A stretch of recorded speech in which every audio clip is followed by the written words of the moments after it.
Hello, welcome back to my channel. My name's Stephen and I'm a traditionally published fantasy author, and I'm back with some more fantasy news. I wasn't actually going to do one of these for a while. I'm probably going to do them about once a month, but something has come up that can't really wait, and I think you kind of need to know about this now because of what's going to happen in the next month. So, as I always say at the start, I'm a traditionally published fantasy author. Who is my current publisher?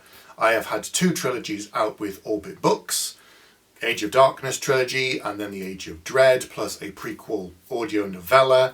However, my current series is a duology with Angry Robot Books, and this is the news. They currently have an open submission window for unagented authors. Now, normally you have to send an inquiry to them through your agent, but for a limited time only.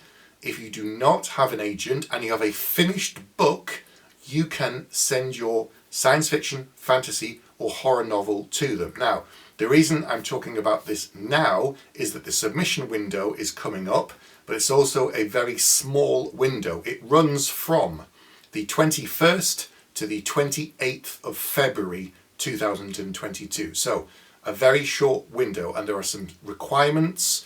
And they're giving people a lot of notice now so you can get ready, submit it within that period, because after the 28th they close the doors and that is it. So here are the kind of specs. I'll put a link down below so you can find the rest of it and you can read it online. But what they're looking for is science fiction, fantasy and horror novels. There has to be adult fiction only. They're not interested in YA, novellas, short stories or anything like that. They want it to be completely finished. You can't say, oh, here's the first 5 chapters and if they like it, and then I'll go and write the rest. That will basically, they'll just delete the email and move on. So you also have to send them the first 3 chapters or the first 15 pages, whichever comes first if the chapters are short. A synopsis is the second thing, and an elevator pitch. So you have to get all those 3 things ready for the 21st of February. So, do you have a book? Is it ready? Has it been polished? Do you have a writing group, an online community, some friends and family, or someone who can help you improve your work? If you don't, then here is where I may be able to help you. One of the reasons I set up this channel was to help other people learn from my mistakes, avoid the pitfalls, and help them improving their writing. That's what I want to do. So I've set up Headspace. Now, this is a private writing online community on a private Discord. Now, the reason it's behind a paywall is that I don't want people just wandering in, being complete a-holes, being vicious and nasty about each other, and then wandering out again. So everybody on there works together, including me, to help each other improve their work. And what we've been doing since the announcement came out is working on people's first chapters, providing feedback, looking at their synopsis, looking at their covering letters, and we've now got a month to polish all of this and work on it. But there's other stuff on there, there's writing advice, we share information about whatever we can. So if you'd like to join that would be great. There's a link down below and I can work with you, and all of the members can as well, to polish your material to give you the best chance. So that's another thing you could do if you don't have your own community at the moment. There are some other requirements that they have on there, some of them which I've touched on. You can read the rest on the website, but the ones that are most important are no short stories or novellas, no young adult, no working fiction, and also no previously published work, which includes self-published. So this is basically an open door policy for people who are really starting out. They're at the beginning of their career, they're new voices, and that's what they're looking for. Okay, on with some more industry news. This is something that I thought was quite interesting. The beginning might not sound relevant, but bear with me, I promise it is. So this was recently reported on Deadline. They have said that the number of scripted material for streamers and other people, they've said for broadcast, cable and streaming services, the amount of scripted shows in 2021 hit a record high. After everything that's been happening, obviously 2020 was a lower year than normal for scripted material, but it rebounded and went even higher than we've seen in a long, long time. So why is this relevant? Whether you liked it or loathed it, Game of Thrones was a worldwide phenomenon. Even with the last series being not well received by people, Everybody was talking about it. It wasn't just a UK and US thing. It was this global juggernaut that was everywhere. There was so much money being thrown around. It was ridiculous.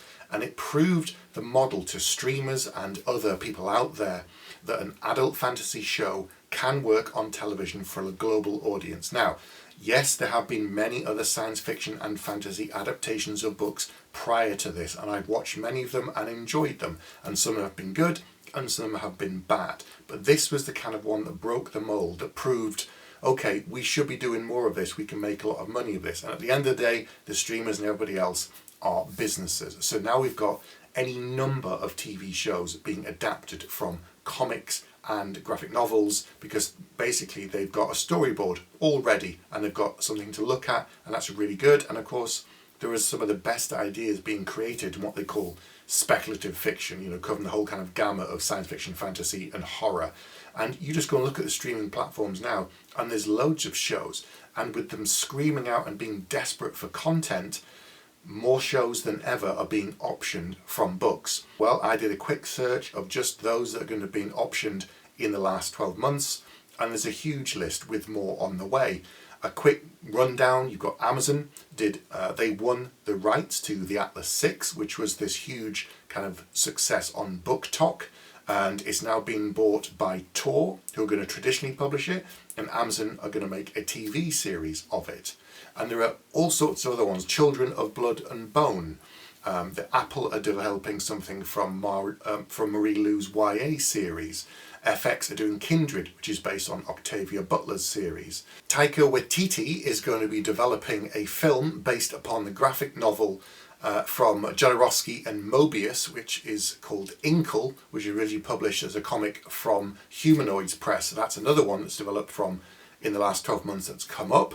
Jada Pinkett Smith and Will Smith's studio have optioned the rights to a graphic novel called Canto, and they're adapting that for an animated film. So what does this mean for us? Well, it's good news. It doesn't guarantee that any book that you write is going to be optioned. And remember, just when something's been optioned doesn't immediately mean it's going to be made into a TV series. Some of my friends have had books optioned in the past, and they're still waiting, but it is a good indication. And they're getting earlier and earlier. So before a book has even come out, if it creates a bit of a buzz, someone will go in and buy the rights to it, which as a writer is good money, it's good promotion, and it's good awareness. The more people hopefully go out and buy your book. Some literary agencies have reported they have people scouting them all of the time, looking at what their new books are that are in development and asking about them, trying to find out as much information as they can so that they can see if they need to option them early, just get in early. Some people are saying they're just optioning all sorts of things and have no intention of developing it because they don't want someone else to do it. So there's this kind of land grabbing for some things.